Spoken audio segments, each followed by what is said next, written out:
আসসালামু আলাইকুম, কেমন আছেন সবাই? আশা করি সবাই খুব ভালো আছেন। আল্লাহর রহমতে আমরাও অনেক ভালো আছি।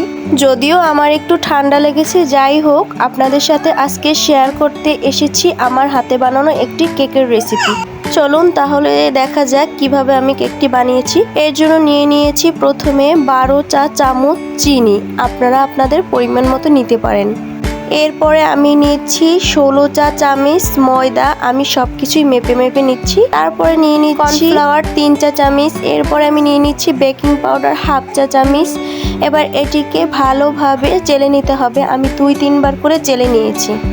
এবার আমি নিয়ে নেব 3 চা চামচ পানি আর 3 চা চামচ রান্না করার সয়াবিন তেল। এরপরে আমি আরেকটা বোলে ভেঙে নিচ্ছি 3টি ডিম। এবার এই ডিম তিনটিকে ভালোভাবে মিক্স করে নিতে হবে, আমি হাতের সাহায্যে মিক্স করে নিয়েছি। এবার ডিমটি মিক্স করা হয়ে গেলে এতে অল্প অল্প করে চিনি দিয়ে দেব, একবারে দিতে যাবেন না, অবশ্যই 2-3 বারে চিনিটা দিয়ে ভালোভাবে মিক্স করে নিতে হবে, ভিতরে যাতে দানা দানা না থাকে। দেখুন আমার মিক্সটি এরকম হয়েছে। এবার আমি সেই পানি আর তেলের মিশ্রণটি দিয়ে দিলাম। এবার ফ্লেভারের জন্য দিয়ে দিলাম ভ্যানিলা এসেন্স। আবারও আমি মিশ্রণটিকে ভালোভাবে মিক্স করে এবার এর মধ্যে দিয়ে দিচ্ছি সেই যে চেলে রাখা ময়দাগুলো আমি একবারে না দিয়ে 2-3 বারে দিয়েছি, আপনারাও 2-3 বারে দেওয়ার ট্রাই করবেন। একবারে দিলে দলা পাকিয়ে যেতে পারে, তখন একটি ঝামেলা হয়ে যায়, কেক ভালো হয় না।